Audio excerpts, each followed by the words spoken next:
The cold air of Thornwick Manor cut through the window like a blade, and Rosalind Hartley, standing at the edge of the grand bedchamber, felt it wrap around her heart. She had dreamed of this moment, though never like this. It was supposed to be a night of love, of whispered promises, of the warmth of a newlywed life. Instead, the chill in the room matched the one in Edmund's eyes. "Pack your things and leave my house by morning," he said.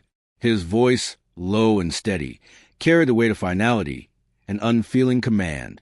The Duke of Thornwick, Edmund Blackwood, stood across from her, his back straight, his eyes devoid of warmth. "I will never love you.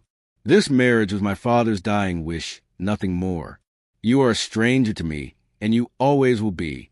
Rosalind's breath caught in her throat, the words sinking deep, far deeper than she ever thought possible. She had hoped for some semblance of affection, perhaps a spark of connection after 3 weeks of marriage, but instead, she was met with the cold reality that her husband had never wanted her at all. Her fingers tightened around the soft fabric of her nightgown, but she refused to let herself cry. Not now, not in front of him. She would not beg, would not plead for what had already made clear he was unwilling to give. Instead, she nodded, her heart heavy but her face composed. "I understand," she whispered, her voice steady despite the turmoil inside. She would not fight.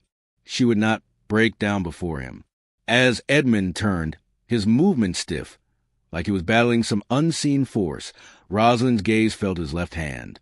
She hadn't noticed before, but there, just above his wrist, were burn scars. Deep, angry welts that twisted along his skin, a painful reminder of some past trauma. He had never spoken of them, never mentioned the pain that must have accompanied such scars. Perhaps it was a secret too painful for him to reveal. Yet, in that moment, Rosalind felt a strange pull towards him, an understanding that maybe his coldness wasn't born of cruelty, but of some deep-seated wound that refused to heal. He left without a word, retreating into the shadows of the manor, leaving her standing in the room, alone. Rosalind moved to the large window that overlooked the sprawling estate. The wind howled outside, pressing against the glass as if to remind her of her new reality. She was a prisoner in this house, bound by the contract of her father's making, a contract that had tied her to a man who could never love her. And yet, something inside her refused to accept the role of the abandoned wife. She wouldn't leave. Not just yet. Her eyes wandered over the manor's distant east wing, the part of the house that had been sealed off for as long as she could remember. She had heard rumors about it, whispered stories of tragedy, but had never been allowed inside. Her curiosity stirred. She wasn't about to leave this house without understanding its mysteries. With quiet determination, Rosalind made her decision. Instead of packing her things as Edmund had so coldly instructed, she would do something else. At dawn, she would explore the manor, find the answers to the questions that had long haunted her. As the night deepened, Rosalind settled into bed, but sleep eluded her. The cold rejection still echoed in her mind, but a small spark of resolve began to take root. She wasn't defeated. She wouldn't be. The first light of morning crept through the heavy curtains, and as the house settled into its early silence, Rosalind quietly slipped out of bed and made her way toward the door. She wasn't running away.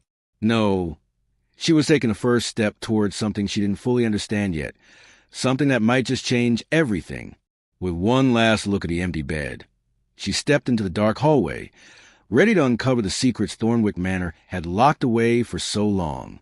As the first light of dawn stretched across Thornwick Manor, Rosalind stood at the threshold of the east wing, a single candle in hand. The mansion, usually filled with the quiet murmurs of servants and the occasional creak of its wooden floors, seemed to hold its breath as she stepped into the dust-covered hallway. The air was heavy with a sense of abandonment, the walls lined with faded portraits and draped curtains that hadn't been moved in years. Each footstep she took echoed in the silence, a stark contrast of the life she had once dreamed of sharing in this house. Her heart raced with a mixture of curiosity and trepidation as she made her way toward the kitchen wing, a place she had only heard of in hushed whispers. The door, always locked and forbidden, was finally within her reach. Rosalind had always been drawn to the mysteries of the manor, the corners that were kept hidden, the rooms that had been shut off from her. The kitchen, though, was not just another forgotten part of the house. It was a place of tragedy, a room locked away by Edmund's father, Duke Henry, after an unimaginable loss. As she approached the door, she hesitated for only a moment before slipping the key Mrs. Pemberton had entrusted to her into the lock. The door creaked open, revealing a room that had been untouched for years, as though time itself had frozen within its walls. The scent of dust mingled with faint, lingering smell of old spices and wood, and the once grand kitchen appeared to be frozen in time. The cast-iron stove stood silent, covered in layers of dust, and the copper pots that had once gleamed with warmth now hung like forgotten relics. Yet despite the decay, there was a certain beauty to it, a reminder of what had once been. As Rosalind stepped further into the room, she caught sight of the small wooden shelf, where an old recipe book lay forgotten. It was the Duchess's, Edmund's mother's, cookbook, filled with handwritten notes and smudged pages. Her heart skipped a beat at the thought of the woman, whose presence still seemed to linger in this space. Rosalind gingerly reached the book, brushing the dust off its cover, and opened it to a random page. The familiar handwriting was a striking contrast to the coldness of the room. It felt as though the pages held secrets, memories waiting to be uncovered. But before she could delve deeper into the book, she heard a soft shuffle behind her, the sound of someone approaching. Startled, she turned around to find Mrs. Pemberton standing in the doorway, her kindly eyes soft with years of unspoken grief. The housekeeper stepped inside, her gaze sweeping over the kitchen with a mixture of nostalgia and sorrow. "I never thought I'd see this room open again," Mrs. Pemberton murmured. Her voice was thick with emotion, and Rosalind could sense the weight of her words. "This kitchen hasn't been used since the tragedy. 15 years it's been sealed away, but I suppose it's only fitting that someone finally brings it back to life." Rosalind's heart fluttered. What happened here? Why was this room closed off? Mrs. Pemberton paused for a long moment, as if weighing whether to share the painful truth. Then, with a heavy sigh, she spoke. It was a fire. 15 years ago, on Edmund's birthday, his mother, the Duchess, was in the kitchen, baking for him. She was making his favorite cake, when a spark caught her dress. It spread quickly, and by the time Edmund got to her, she was already burning. He tried to save her, but Mrs. Pemberton's voice trailed off, the words too painful to say aloud. "He was only 17, she continued after a long pause. "He tried to put the fire out, but it was too late. His mother died in his arms that night, right here in this kitchen.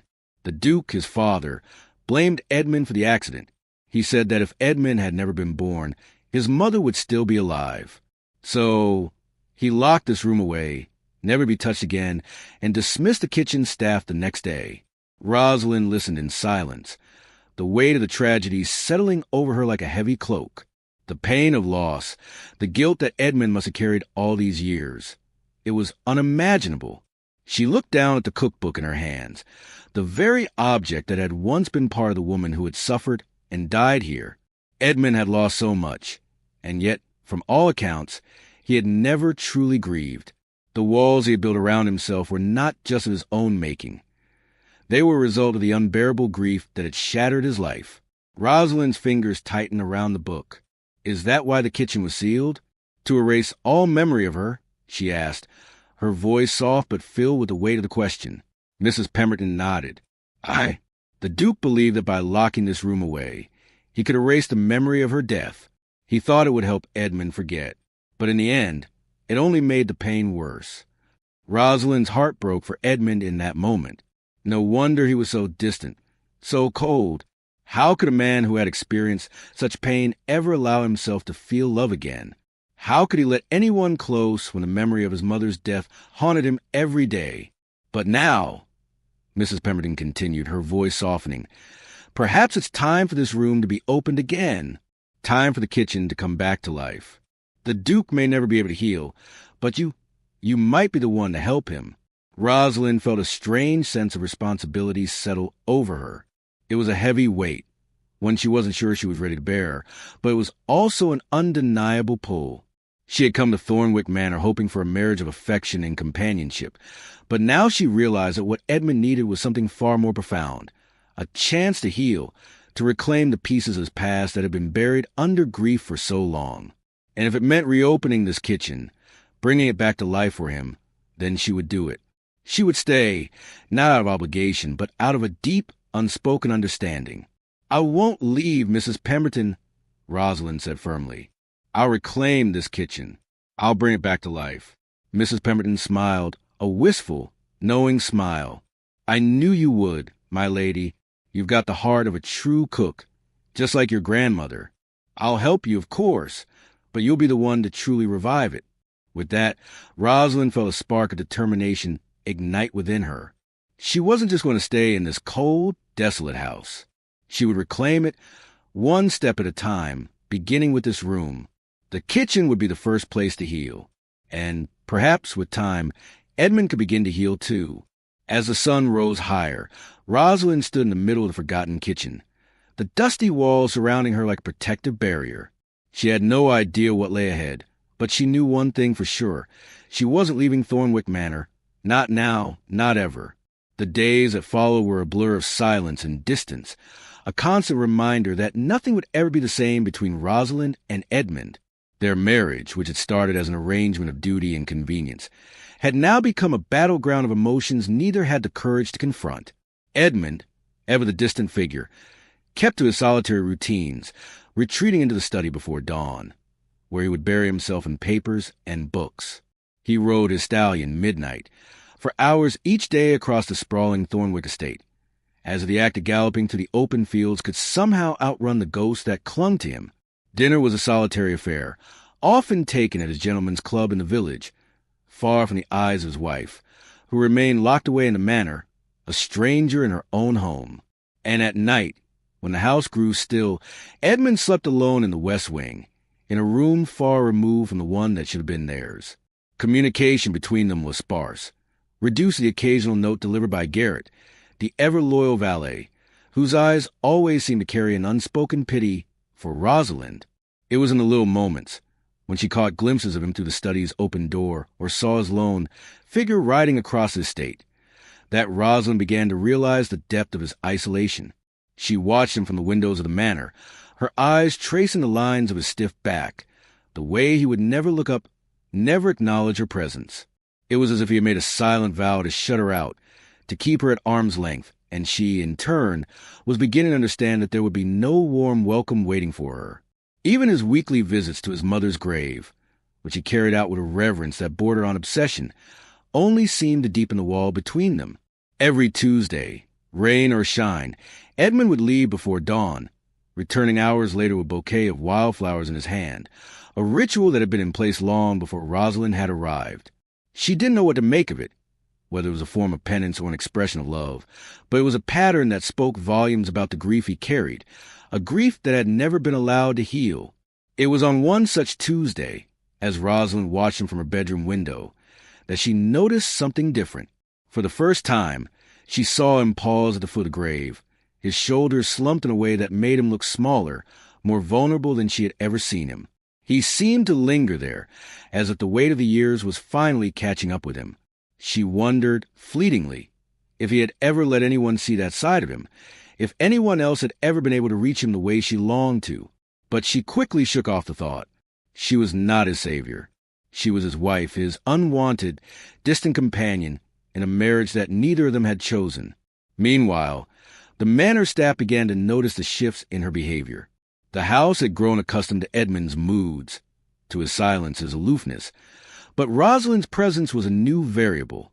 At first, the servants had treated her with polite indifference, but as the weeks passed, they began to warm to her. Mrs. Pemberton, the housekeeper, was perhaps the first to see through the layers of politeness Rosalind had carefully constructed. She often found her in the kitchen, experimenting with recipes, her hands moving in fluid motion as she prepared meals that could have come straight from the kitchens of the finest French establishments. Rosalind had always loved to cook, a skill passed down from her beloved grandmere Colette, who had taught her the art of making food both a comfort and a celebration. In the kitchen, Rosalind could find solace, a brief escape from the cold reality of her marriage. Over the weeks, she began to carve out a space for herself, one where she could control the ingredients and the outcomes, where she could make something good come from the barren, empty space that Thornwick had become. Mrs. Pemberton, who had seen the kitchen in its heyday, recognized the spark of life Rosalind was bringing back. "I haven't seen this kitchen so alive in years," she commented one afternoon as Rosalind prepared a batch of lavender scones, a recipe she had learned from her grandmother. The Duke's mother, bless her heart, would have been so pleased. "I hope so," Rosalind replied softly, her thoughts drifting to the woman who had once run this house with grace and warmth. She could almost hear the sound of the Duchess's laughter, the way she would hum as she worked, filling the air with a sense of purpose. It was hard to imagine Edmund's mother, someone so full of life, being gone. The house had felt like a hollow shell since her death, and Edmund, though physically present, had never fully inhabited it. His grief had consumed him in ways that even she couldn't understand. But perhaps there was a way to reach him. The staff's growing warmth toward her was not lost on Edmund, who had always prided himself on maintaining control over his domain. As the days passed, Rosalind began to notice subtle shifts in his behavior. He still avoided her presence, still chose to spend his days in solitude, but there were moments when he seemed to be watching her from the corners of the manor, his dark eyes lingering on her as she moved about the house. One morning, as she was arranging a bouquet of wildflowers in the parlor, she caught sight of him through the doorway. He was standing at the top of the staircase, his eyes fixed on her, and for the briefest moment their gazes met. She didn't look away, though her heart thudded painfully in her chest. He didn't say anything. He simply turned and disappeared down the hall, his footsteps echoing in the silence. It was a small gesture, but for Rosalind, it felt like a breakthrough, a crack in the wall he had so carefully built around himself. Perhaps he wasn't as indifferent as he pretended to be. Perhaps there was something left inside him that still yearned for connection. But that hope was quickly dashed when, a few days later, a letter arrived from Edmund via Garrett. The message was simple, terse, and unmistakably cold. "Pack your belongings. Leave by morning. I'll provide funds and separate residence in Bath." The words hit her like a physical blow, a stark reminder of how little she mattered in his life. It seemed that no matter what she did, no matter how much she tried to bridge the distance, she was still just a stranger to him, a burden he wished to be rid of. Rosalind stood motionless as she read the letter, the flames in the fireplace dancing in front of her like mocking shadows. But rather than succumb to the despair she had so often felt in the past weeks, something inside her hardened. She would not leave, not this time. She would not be sent away like some disobedient child. She had a right to stay, to fight for her place in this marriage, even if Edmund refused to acknowledge it. That night, as the manor settled into its usual silence, Rosalind made a decision. She would no longer be the passive observer in her own life. She would take control. She would reclaim the one thing she had always loved, the kitchen, and bring it back to life, not just for her own comfort, but for Edmund as well. If she could not reach him with words, perhaps she could reach him with memories. The next morning, she rose before dawn, determined to make a change. Instead of packing her things, she set to work in the kitchen, preparing a meal for herself and the man who would never truly see her. She would bake something special, something that would remind him of what he had lost and what he could still have. And in the quiet moments that followed, she would wait patiently for the day when he would finally come to her, when the walls around his heart would begin to crumble. For now, she would cook, and in doing so, perhaps she could begin to heal them both. The kitchen, long abandoned and shrouded in dust, began to take on a life of its own. Rosalind had spent the better part of the past week learning every corner, every nook of the old room, as though by immersing herself in its forgotten walls, she could somehow breathe life into its lifelessness. The silence that had once felt oppressive now felt like a canvas, waiting to be filled with sound, laughter, the clatter of utensils, the hum of a task well done.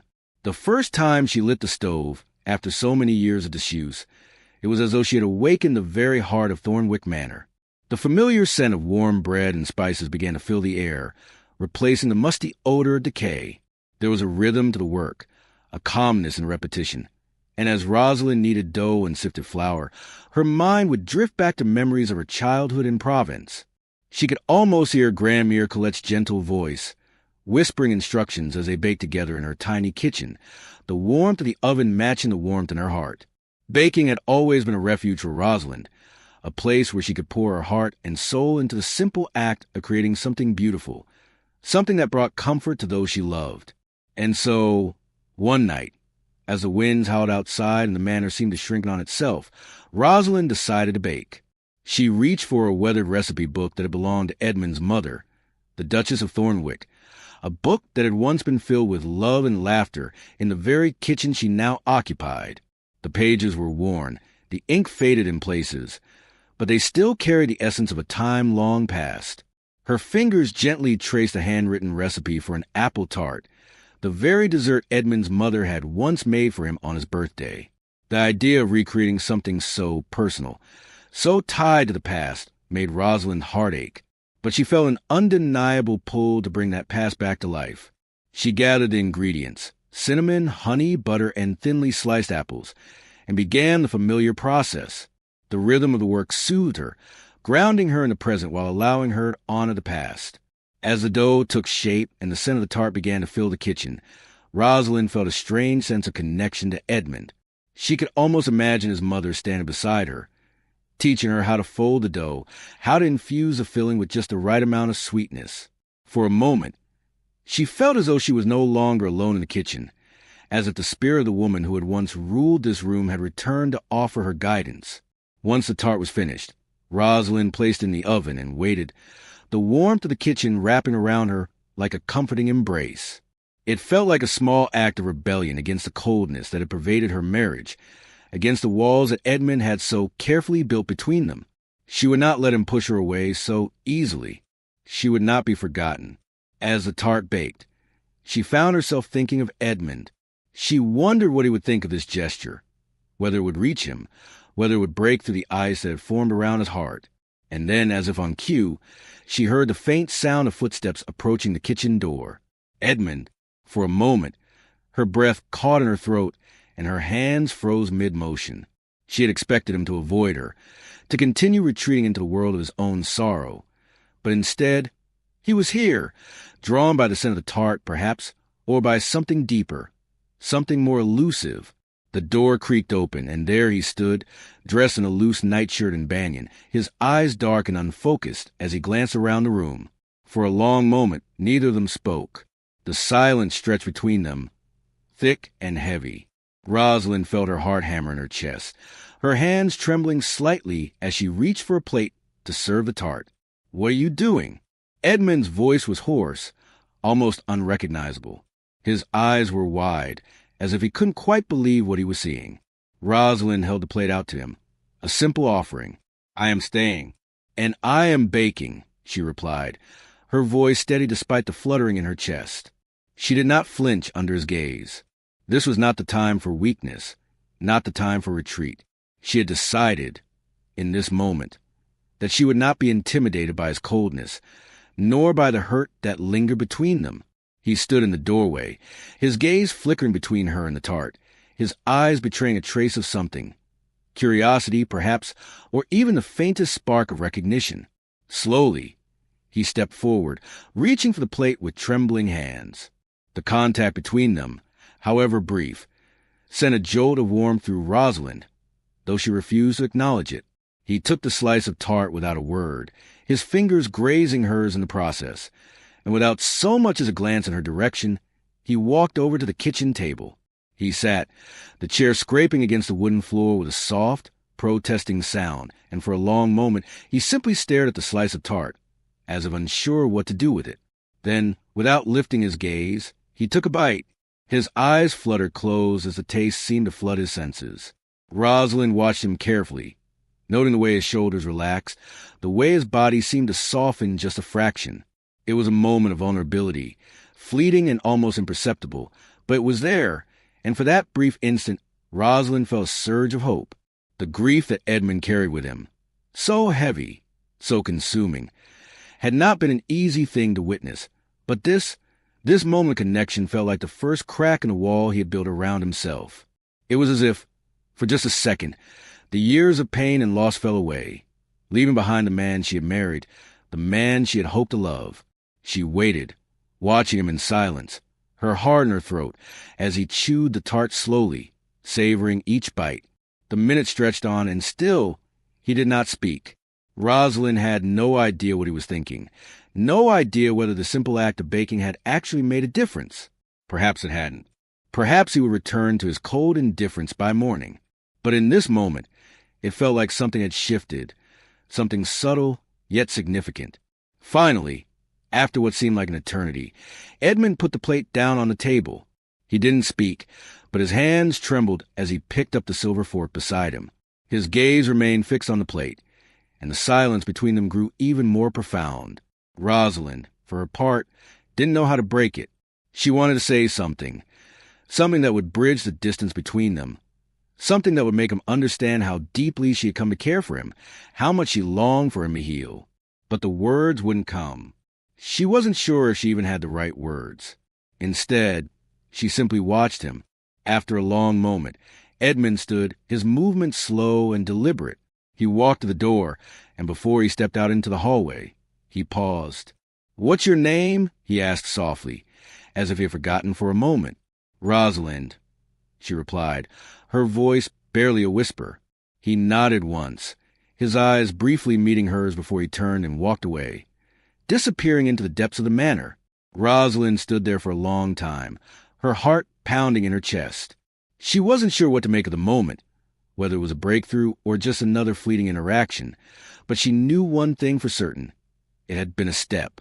A small one, perhaps, but a step nonetheless. And for the first time in weeks, Rosalind allowed herself to believe that there might be hope. Hope that the man she had married, the man who had closed himself off from the world, might one day let her in. Hope that the kitchen, the heart of the manor, could be the place where healing began. In the weeks that followed, the pattern became almost ritualistic. Every morning before dawn, Rosalind would rise from her bed, pull on a simple dressing gown, and quietly make her way down to the kitchen. The house was still asleep, the servants not yet stirring, and the manor held an eerie silence that seemed to match the stillness in her heart. She moved with purpose, almost instinctively, as her hands worked with the same care and precision each time. It was no longer just a task. It was a sacred routine, something she had made her own. The warm scent of freshly baked bread, lavender scones, and cinnamon rolls began to fill the air each morning, and though the kitchen had been silent for years, now it felt like the soul of the house was slowly coming back to life. And each morning, Edmund would appear, though never with words, never with explanations. He would simply arrive, always at the same time, standing silently in the doorway of the kitchen, his dark eyes watching her with an intensity that both unsettled and intrigued her. For the first few days, he said nothing. He would stand there, his gaze fixed on the food she prepared, never moving or offering a word of acknowledgement. He would take the food, sometimes without even glancing at her, then retreat back into the shadows of the manor, as though it was the only way he knew how to survive. And yet, despite his distance, Rosalind could sense a change in him. His presence was no longer just a reminder of the coldness that had once defined their marriage. Slowly, imperceptibly, he began to soften, his actions speaking louder than any words ever could. On the fourth day, as Rosalind slid a batch of golden lavender scones in the oven, he did something that surprised her. He moved from the doorway and walked over to the table, where she was preparing the morning meal. Without a word, he picked up the basket of scones and set it on the table with care, his fingers lingering over the edges. For the briefest moment, their hands brushed, and Rosalind felt a jolt of electricity race up her arm. He seemed to notice, too, but neither of them acknowledged it. The air was thick with unspoken emotions, but neither of them dared to voice them. Instead, Edmund sat down at the scarred wooden table, the same table that had once been the heart of the manor. He sat for 5 minutes, barely speaking, but his presence was palpable, as if he was beginning to understand that this small act, this quiet ritual, was the only bridge between them. On the 7th day, something shifted again. As Rosalind placed a fresh pot of tea on the table, he spoke for the first time in nearly a week. "My mother used to make scones with lavender," he said, his voice quiet and almost reverent. The words were so simple, yet they held an ocean of meaning. It was the first time Edmund had mentioned his mother to her, the first time he had allowed her a glimpse into the pain he had buried so deeply. The revelation struck Rosalind like a blow to the chest.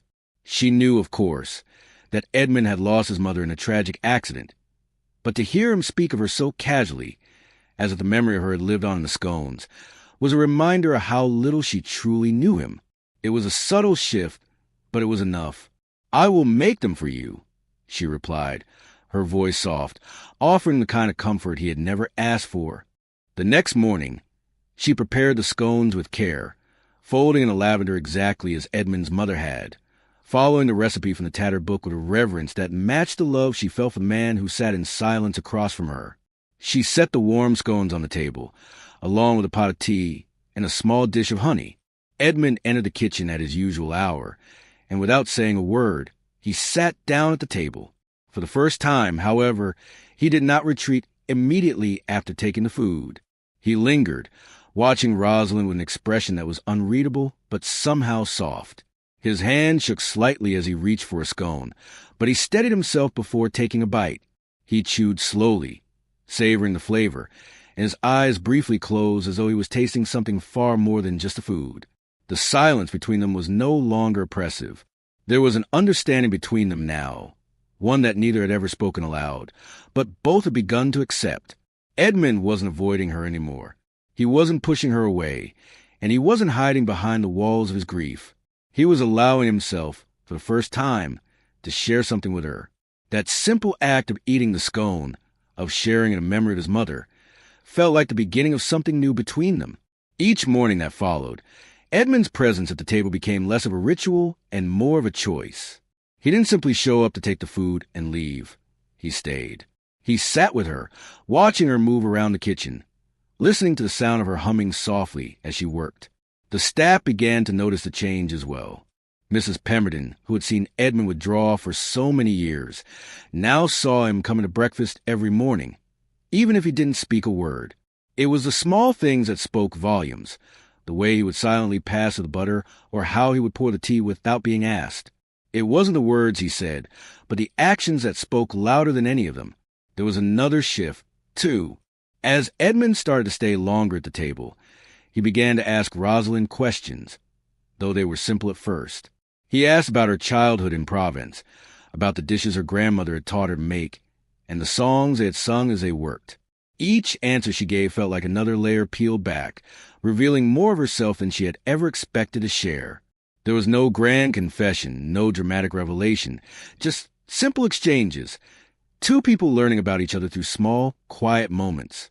And yet, the connection between them deepened in ways neither could have anticipated. On the 12th day, when Rosalind placed a batch of freshly baked brioche on the table, Edmund did something he had never done before. He smiled. It wasn't a wide, joyous smile, but was a smile nonetheless, a small, genuine curve of his lips that made Rosalind's heart flutter in her chest. It was a sign of progress, of something fragile but real beginning to take root between them. It wasn't much, but it was enough. Over the next few days, Edmund stayed longer at the breakfast table. He began to share memories of his mother, stories of the holidays they had spent together, of the times they had laughed in this very kitchen. The pain in his voice was still there, lingering like a shadow, but it wasn't as overwhelming as it had been before. Slowly, Rosalind began to see the man beneath the grief, the man who had once been capable of love, capable of joy. It was in these quiet mornings that she saw the possibility of healing, not just for Edmund, but for herself as well. She wasn't just a wife in a marriage of convenience anymore. She was someone who could reach him, someone who could help him rediscover the parts of himself that had been buried under the weight of his loss. She knew that it wouldn't be easy, that the path forward would be full of challenges. But for the first time in weeks, Rosalind allowed herself to believe that they might find a way back to each other. And all it took was a simple, shared breakfast, the warmth of the kitchen, the scent of fresh bread, and the quiet comfort of two people learning to live again, side by side.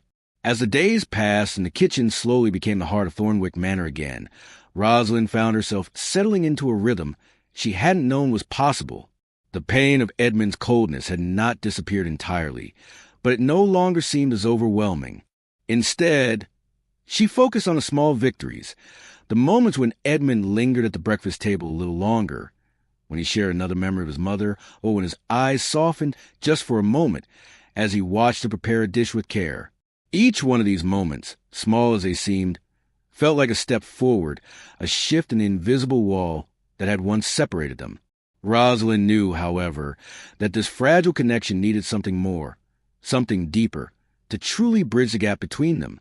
And so, when the weather began to warm and the first signs of spring started to show themselves in the garden surrounding Thornwick, she turned her thoughts to a dish she had been wanting to make, a dish she knew would carry meaning for Edmund. It was the very dish his mother had prepared for him on his birthday every year, the one that had been a staple of their family celebrations, beef bourguignon. It was said to be a recipe that had been passed down through generations, a dish that Edmund's mother had learned while on her grand tour in France, one that held not only the essence of home, but the bittersweet memories of a time when things had been whole. Rosalind had heard about it from Mrs. Pemberton, who had told her in a hushed, almost reverent tone, how the Duchess of Thornwick had spent hours in the kitchen preparing it for her son each year. It had become an annual tradition, one that had been repeated with love and devotion, until the night of Edmund's mother's tragic death. Mrs. Pemberton had said that Edmund himself had once helped peel the pearl onions of the dish every year, a ritual that seemed so simple at the time, but now carried a weight of sorrow that nothing could ease. The idea of making beef bourguignon for Edmund, of recreating the dish his mother had so lovingly prepared for him, filled Rosalind with a mixture of trepidation and hope. She wasn't sure if the gesture would be enough to reach him, if it would stir the memories he had buried so deep, but she knew it was a step she had to take. It was a way for her to show him that she understood, that she could be part of the healing he so desperately needed. With this thought in mind, she began her hunt for the perfect recipe. She sought out Tobias, the elderly gardener, who had been at Thornwick Manor for as long as she could remember. He had known the Duchess well, and was one of the few who had witnessed the events of that fateful night. When Rosalind asked him about the dish, his face softened, and he nodded, a wistful look in his eyes. The Duchess always made it on Edmund's birthday without fail, he told her. She'd bring in fresh beef from the local butcher, and the wine. Ah, the wine was always the finest Burgundy. But the real secret was in the little things, the pearl onions, the herbs from her garden, and the candied violets she would garnish the dish with just before serving it. Tobias's voice trembled slightly as he spoke, his hand shaking as he remembered the woman he had loved like a second mother. He told Rosalind that the recipe had been one of the Duchess's most prized possessions, something she had written down herself, a perfect blend of French techniques and local ingredients. The more Rosalind heard about the dish, the more determined she became to recreate it exactly as it had been. She knew that it would be no easy feat, but she was willing to try. After speaking with Tobias, she began to write to her grandmother in Provence, hoping to receive detailed instructions on how to prepare the dish. She waited eagerly for her response, her heart full of anticipation. In the meantime, she scoured the manor's kitchen for the ingredients she would need. The herbs were easy enough to find. Rosemary, thyme, and bay leaves grew abundantly in the garden. The beef would be purchased from the local butcher, and she knew the wine she needed could be found in the cellar. But the pearl onions, those delicate little bulbs that were so essential to the dish, were more elusive. Rosalind asked Mrs. Pemberton about them, and the housekeeper's face lit up with recognition. The Duchess always had the best pearl onions, she said. She had them shipped from a farm near the village. We've no such stock these days, but if you're willing to make the journey, I'm sure the village will have them. Rosalind, ever resourceful, didn't hesitate. The next morning, she made her way to the village, where she visited the local farmer's market. There, she found the perfect pearl onions, their delicate skin a soft, glistening white. She bought enough to last her for the dish, and then some. It was a small victory, but it made her feel closer to the process, closer to tradition that had once meant so much to Edmund. Days passed, and Rosalind received a letter from her grandmother with the detailed instructions she had requested. The letter was filled with love, with Grandmere's careful notes on how to properly prepare the beef bourguignon. Rosalind spent the next few days perfecting the dish, following the instructions to the letter. She spent hours in the kitchen, stirring the rich sauce, browning the beef, and adding the wine, all the while thinking of Edmund, imagining how he would react to this labor of love.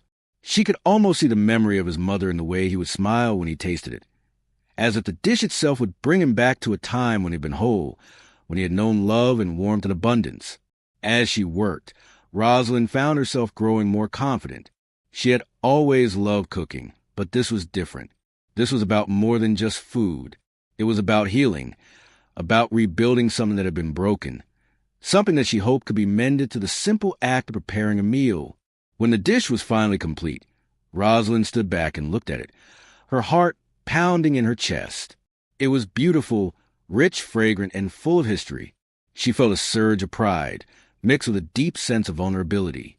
This was her offering, her way of telling Edmund that she understood, that she was here, ready to stand by his side, to help him find his way out of the darkness. But the invitation to the Countess Wexford's dinner party was still hanging over her head. It was a gesture she had been hoping for, but now, with the dish prepared, she felt a new sense of urgency. She could not wait forever. She needed to show Edmund that she was committed to this marriage, that she was willing to fight for them both. And so, when Edmund returned from his weekly visit to his mother's grave, Rosalind took a deep breath and approached him. She had heard him moving around the manor, his footsteps heavy with the weight of his thoughts. When he finally appeared in the hallway, she caught his eye, and for the first time in days, she saw something other than the usual coldness in his gaze. "Edmund," she said, her voice steady, "there is a dinner party tomorrow at Countess Wexford's. I would like you to accompany me." He hesitated for a moment, his expression unreadable. Then, without saying a word, he turned and left the room, and Rosalind felt a pang of disappointment, but she did not let it show. She would not give up. That evening, after a long day of preparation, Rosalind received a note from Edmund. It was simple, terse, but it carried weight. "I will accompany you to the dinner tomorrow. Wear the gown I had sent to your room. We leave at 6 o'clock. Rosalind's heart fluttered at the note. It wasn't much, but it was enough. It was a step, a sign that perhaps, just perhaps, Edmund was beginning to open up to her again. She looked at the gown he had mentioned, the rich peacock blue silk, and for the first time, she felt the stirrings of excitement, of anticipation. Tomorrow, they would attend the dinner together. And for the first time in a long while, Rosalind allowed herself to hope. The day passed slowly, but with each passing hour, Rosalind grew more and more certain that this dinner would mark a new beginning for them. A beginning where the walls that had separated them would finally begin to crumble, and where the love that had long been buried beneath grief and distance would have a chance to bloom once more. The gown shimmered in the candlelight as Rosalind stood before the mirror, her heart racing. Tomorrow would be the start of something new, something that, for the first time, felt possible. The carriage ride to Countess Wexford's manor was unlike any other Rosalind had experienced since her arrival at Thornwick. It was the first time she and Edmund were truly alone together, without the veil of servants, without the distractions of the manor and its sprawling grounds. As the horses' hooves clattered against the cobbled streets, Rosalind sat beside Edmund, the silence between them thick with unspoken words. She had grown accustomed to his quiet demeanor, but tonight felt different, as though the very air in the carriage was charged with anticipation.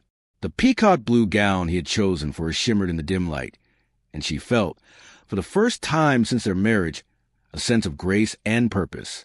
Edmund, dressed in his formal black evening wear, sat across from her, his profile cast in shadows as he stared out the window, his gaze unfocused. She couldn't help but notice how stiffly he sat, how distant his posture remained. Despite his invitation, despite his agreement to accompany her, he was still a man marked by grief, still a man carrying a burden so heavy that it threatened to crush him. Rosalind shifted slightly in her seat, trying to read him, try to understand a man who had never truly allowed her to know him. Her heart ached for him in that moment, a deep ache that seemed to speak of both love and loss. She wasn't sure she would ever fully understand the depth of his pain, but she knew that tonight she wanted to try. "The gown suits you." Edmund's voice cut through the silence, low and steady. It was a simple compliment, yet it carried an undertone of something more, a hint of appreciation, perhaps, or a recognition of the woman she had become since they had arrived at Thornwick. "Thank you," Rosalind replied softly, her voice barely above a whisper. She wasn't sure if he truly meant the words or if they were just another formality, but she let them wash over her regardless. The journey seemed to stretch on for miles, but eventually they arrived at Countess Wexford's manor, a grand estate nestled on the outskirts of town. As they climbed the steps to the entrance, Rosalind couldn't help but feel a sense of nervous excitement. It wasn't just the grandeur of the evening that stirred her. It was a possibility that this night, this gathering, might be the turning point for her and Edmund. The doors opened before them, revealing a dazzling scene. The drawing room was filled with high society, all gathered in their finest attire, exchanging pleasantries, their laughter and voices rising a crescendo that echoed throughout the grand hall. Rosalind's eyes scanned the room, taking the familiar faces of the elite, the people who had once been so distant from her own world. She had been raised in the quiet comfort of her father's estate, but she had never known the intricacies of high society in London. Tonight, however, she felt as though she belonged, at least for the moment. Edmund, standing beside her, did not share the same ease. She could feel the tension radiating from him as they entered the room. He kept his gaze fixed ahead, never making eye contact with anyone, never engaging in the conversations happening around them. He was a man apart, even in the midst of a gathering meant for socializing, a man whose grief was a wall no one could breach. As they made their way further into the room, Edmund surprised her by pulling out her chair, a gesture so simple, yet so telling. It was the first time he had truly attended to her needs, the first time he had given her any sort of attention since they had married. For a brief moment, Rosalind's heart skipped a beat, and she saw in him not the distant broken man, but the man who could still care, who could still protect. He introduced her with quiet pride, his words soft but steady. It wasn't much, but it was enough. It was a sign that something had shifted between them. As the evening wore on, Rosalind found herself drawn into the flow of conversation, exchanging pleasantries with the other guests, all the while acutely aware of Edmund's presence beside her. He seemed to have softened, ever so slightly, in the face of society's gaze. When Lady Ashcroft, a notorious gossip and socialite, made a comment about Rosalind's humble origins, Edmund's defense was swift and sharp. "My wife is granddaughter to Madame Colette Beaumont, the finest pâtissière in Provence," he said, his voice carrying across the room an authority that made everyone fall silent. "Her lineage is one of artistry and skill, which I value far more than mere titles." Rosalind's heart swelled at his words, at the pride with which he spoke of her grandmother. It was a side of him she had never seen before, the side that could stand tall and defend what was his, what was worth protecting. The shift was subtle but undeniable. By the time dinner was served, Rosalind couldn't help but feel a quiet sense of accomplishment. Edmund had not only attended the dinner, but he had defended her honor. It was more than she had ever expected, more than she had dared to hope for when they had first come to Thornwick. As they sat at the grand dining table, the conversation turned to matters of business, of politics and society. Edmund spoke little, his attention focused on food before him, but there was a noticeable change in the way he carried himself. He was no longer the distant man who had once barely acknowledged her existence. There was something different in the way he moved, in the way he regarded her, as if he was beginning to see her not just as his wife, but as someone worthy of his respect. After dinner, as they made their way back to the carriage, Rosalind couldn't help but feel a sense of cautious optimism. The evening had gone better than she had imagined, and as they climbed back into the carriage, Edmund turned to her, his face soft in the dim light. "I researched your grandmother," he said, his voice low, almost as if he were confessing something. Rosalind looked at him, surprised. "Why?" she asked, her voice barely above a whisper. "Because I realized I knew nothing about you," he replied, his gaze intense, but not cold. That seemed criminal. His words, so simple yet so loaded, struck her with the force of a revelation. For the first time since their marriage, Edmund had truly acknowledged her, not as a stranger in his home, but as a person, someone with a history, with a legacy. "I know about your mother," he continued, his voice faltering for a brief moment. "Tomorrow is my birthday." "I know," she replied softly, her heart heavy with the knowledge of the pain that had shaped him. "How do you know?" Edmund asked, his voice tinged with curiosity. "Mrs. Pemberton," Rosalind said, her eyes meeting his. "Tobias, your mother's recipe book." Edmund's breath caught, and for the briefest of moments, the wall around him seemed to crack. "What else do you know?" he asked, his voice barely a whisper. That she made you beef bourguignon, Rosalind said, her voice steady. That you helped peel the pearl onions. That she died trying to bake your birthday cake. The words hung in the air between them. A confession, a shared understanding. Edmund's face twisted with pain, and for a moment, he looked as though he might break. He turned away, looking out the carriage window, his jaw clenched, his eyes filled with an ocean of sorrow. "Will you dine with me tomorrow?" he asked, his voice shaking slightly. "Properly. At the table. Just us." Rosalind's heart soared at his words, at the tentative reach he was making toward her. "Yes," she replied, her voice filled with quiet determination. "I will." As they sat in silence for the remainder of the ride, Rosalind allowed herself to believe that, for the first time in a long while, there was hope.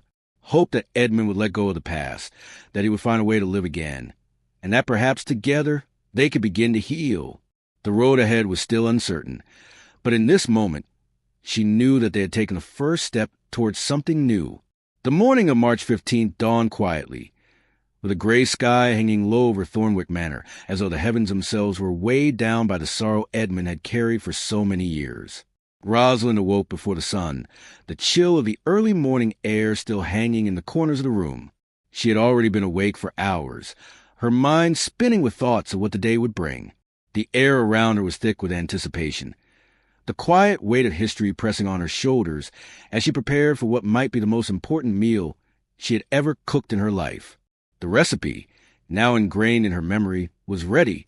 She had worked tirelessly, following Grandmere Colette's instructions to the letter, recreating every step of the dish that had been a staple in Edmund's life long before she came to Thornwick. Today, she would give him something more than food. She would give him the very memory of his mother, the woman who had loved him so fiercely and whose absence still haunted him. The kitchen, once abandoned, was now alive with the sense of the beef bourguignon simmering slowly on the stove, the rich wine sauce melding with the herbs and vegetables, filling the manor with warmth. The delicate pearl onions were already caramelized, and the aroma of garlic and fresh herbs hung in the air, wrapping itself around Rosalind as she moved with purpose, preparing the dish with a care that mirrored the deep care she had come to feel for the man she had married. It was a ritual, not just of cooking, but of understanding, of empathy. As the day passed, Rosalind set the formal dining room, using the delicate blue and white porcelain china that had belonged to Edmund's mother, the silver candlesticks shining in the low light. She carefully placed the candied violets on the side of the dish, just as the Duchess had once done, and set the table as she imagined it might have been on those long-ago birthdays. The room was ready. All that remained was for Edmund to arrive. The hours seemed to stretch on, and yet the time for dinner arrived faster than Rosalind could have anticipated. As the evening light began to fade, she heard Edmund's footsteps echo through the halls, signaling his arrival. He had been to his mother's grave as he did every year, his somber pilgrimage to the place that held both the memory of his loss and the weight of the guilt that had kept him in prison for so long. She had hoped that today of all days he might return with a sense of peace, but she knew better than to expect that the grief that had consumed him for 15 years could be healed in a single moment. Still, there was a flicker of hope within her as she waited for him to enter the dining room. When he finally appeared, his face was shadowed, his usual coldness replaced with vulnerability Rosalind had never seen before. He stood at the threshold of the room, looking at the table she had prepared, at the china and the violets, at the dish that had taken her hours to perfect. For a long moment he said nothing. His gaze moved over everything she had done, and Rosalind could almost feel the weight of the memories that flooded him in that instant. He had always been a man of few words, but tonight it seemed as though the silence between them spoke volumes. Finally, Edmund walked slowly into the room, his gaze never leaving the table. He took a seat, the chair scraping softly against the floor as he lowered himself into it, his hands trembling ever so slightly as he placed them on the table. Rosalind stood beside him, her heart pounding in her chest. She had done this for him, had spent hours making the dishes mother had made for him every year. She had recreated the memory for him, hoping that it would bring him some measure of comfort, some connection to the past he had never fully let go of. She watched him as he took his first bite, his eyes closing briefly as the flavors seemed to transport him back in time. For a moment, he was a child again, sitting at this very table with his mother, enjoying the warmth and love of a family that had been torn apart far too soon. The tears that welled in his eyes didn't surprise her. They were a long time coming, and Rosalind could only imagine the depth of the grief he had carried with him all these years. He had never spoken of it to her, had never allowed anyone to truly see the weight of what he had lost. But tonight, the memories were flooding back, and they were impossible to contain. As Edmund ate, his face softened, a quiet release passing over him. But it was not without its pain. He didn't look at Rosalind as he ate, but his every movement seemed to speak volumes. He didn't have to say anything. She knew what he was feeling, could sense the storm of emotions crashing inside him. The past had returned to haunt him, not as a ghost, but as a living, breathing memory that he could no longer push away. Finally, after several long moments, Edmund put down his fork, his hand shaking slightly as he set aside. He leaned back in his chair, his breath ragged, and his eyes, still filled with sorrow, met Rosalind's for the first time that night. She could see the struggle in them, the battle between the man he had become and the boy who had lost everything. "This is exactly how she made it," he said, his voice raw with emotion. "How did you—" His words trailed off, and Rosalind felt her own throat tighten. She had done it for him, for the man she loved, in the hopes that it would somehow bring him back to life, bring him back to the person he had been before the grief had consumed him. "I wanted to give you something beautiful you had lost," she replied, her voice soft but steady. Edmund's eyes filled with tears, and for a moment he seemed to crumble. The walls he had so carefully constructed over the years, the walls that had kept him from anyone who might have loved him, began to crumble piece by piece. He reached for her hand, his touch tentative, as if he were afraid of what it might mean, of what it might cost him. He turned it over in his own, his callous fingers brushing gently against her skin. "I've spent 15 years punishing myself," he said, his voice barely above a whisper. 15 years of believing that if I could just be better, if I could just fix what I did, I could make it right. Rosalind's heart ached as she listened to him, her own tears threatening to spill over as she heard the depth of his suffering. He had blamed himself for so long, had carried the weight of his mother's death as though it were a burden only he could bear. And yet, in that moment, Rosalind knew that the only way forward was for him to forgive himself. "You didn't kill her," she said softly, her hand still in his. "It was an accident, and you loved her. That's all that matters." Edmund's breath hitched, and for a moment he seemed to collapse inward, as though the grief he had carried for so long had finally broken to the dam he had so carefully built. He closed his eyes, his face twisting with the pain of his own self-loathing, and then, as if the weight of the years had finally crushed him, he whispered the words Rosalind had never expected to hear. "I loved her so much," he said, his voice shaking with the depth of his sorrow. "And I've spent so long trying to prove that I could be worthy of her love, but I've only made myself smaller, and I've pushed everyone away." The confession hung in the air between them, a moment of raw, unfiltered truth that left them both vulnerable. Edmund's shoulders shook as he finally allowed himself to feel the full force of the loss that had defined his life.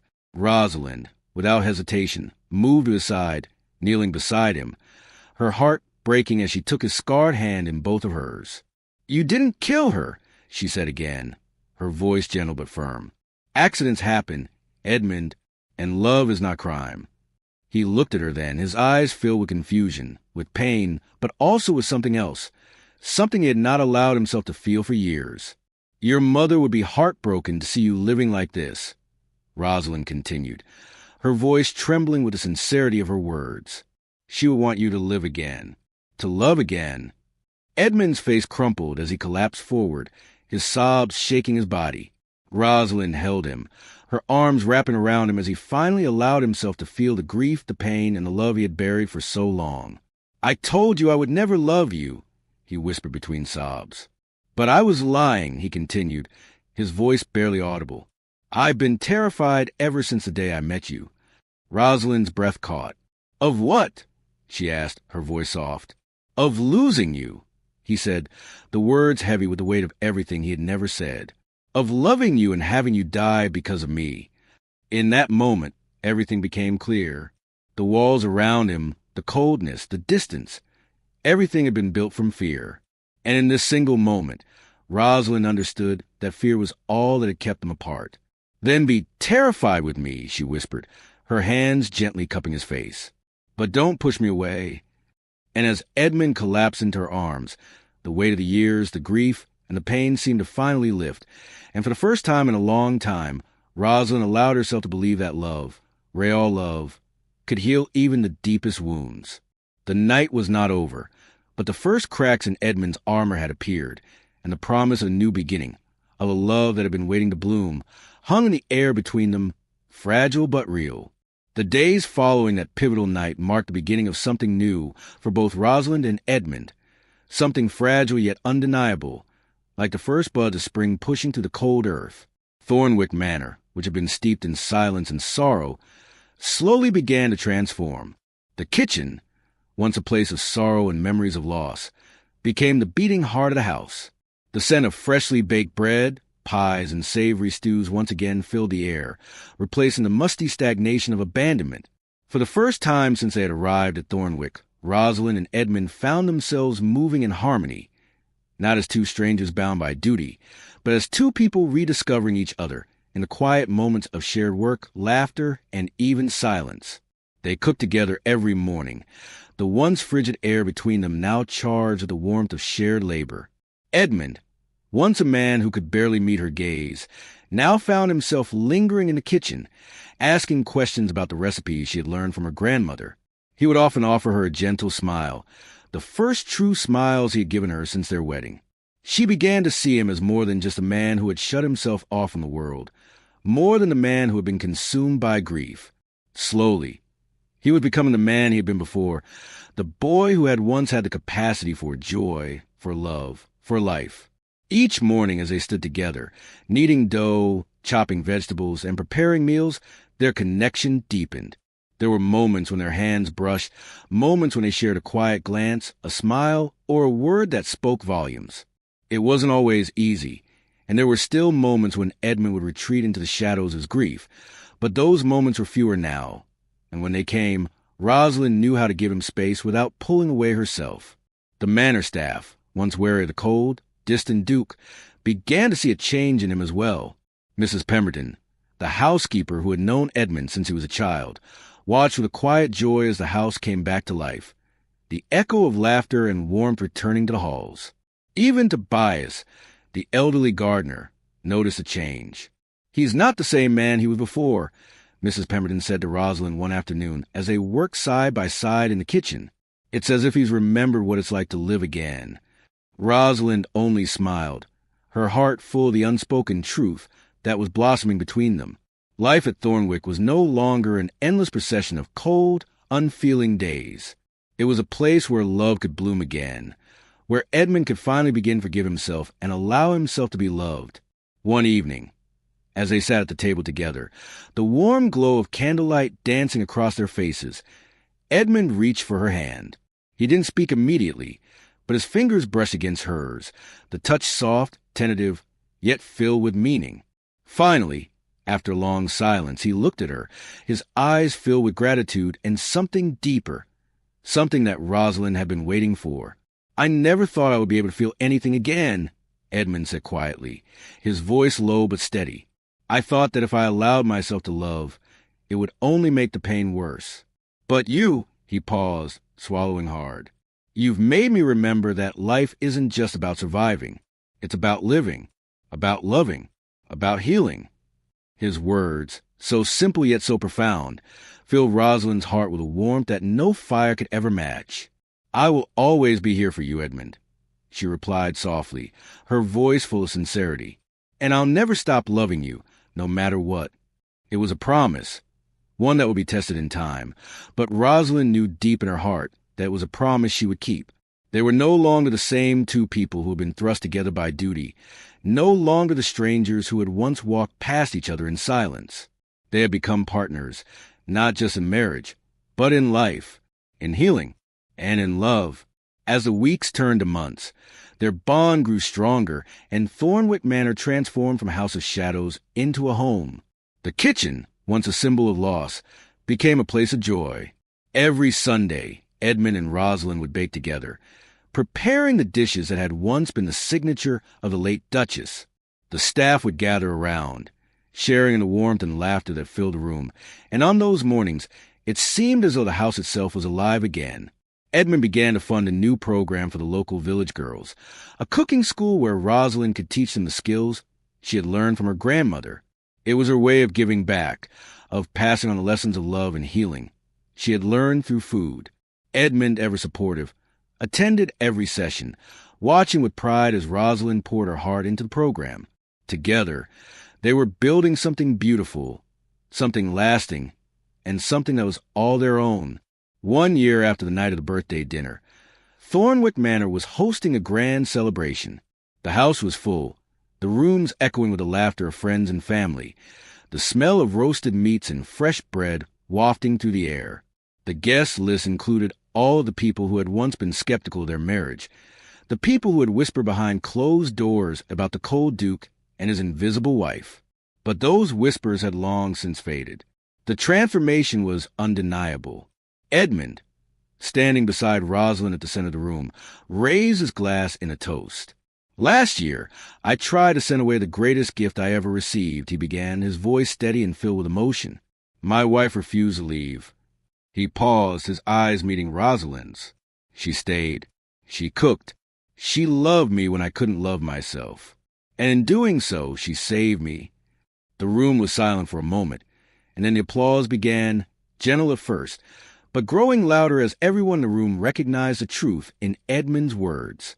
Rosalind's heart swelled with love and gratitude as she looked at Edmund. He had come a long way since that first night of rejection, and so had she. Together, they had faced the darkness, and together they had found the light. After the toast, they slipped away from the gathering, finding a quiet moment in the kitchen where it all began.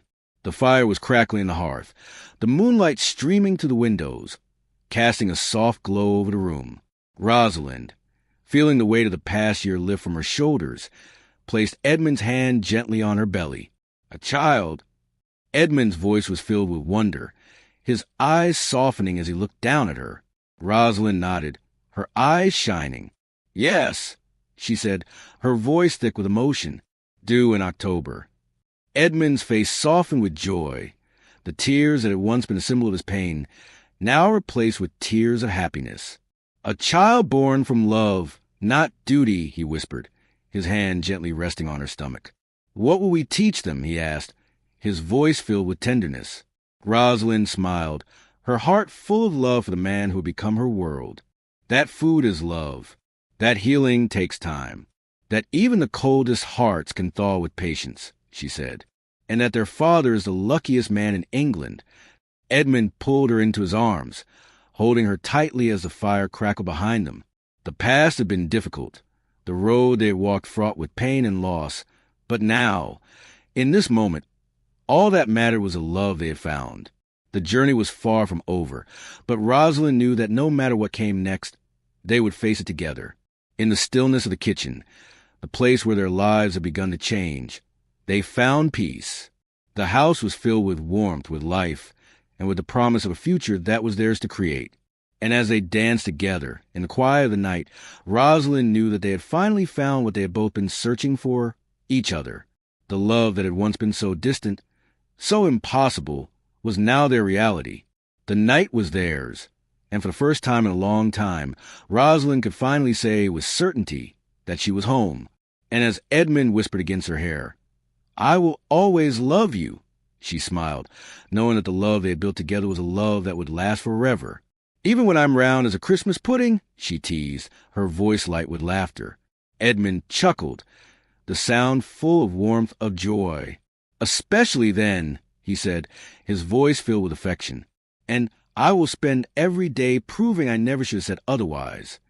As their laughter filled the kitchen, they knew that the future was theirs to share, one step at a time, one meal at a time, one moment of love at a time. And as the fire crackled on the hearth, they danced, their hearts finally at peace, their love finally free to flourish. "You already have," Rosalind whispered, her hand resting on his chest as they swayed in the moonlight. "You already have." And so, their story continued, The love they had fought so hard for now blooming in the light of a new day.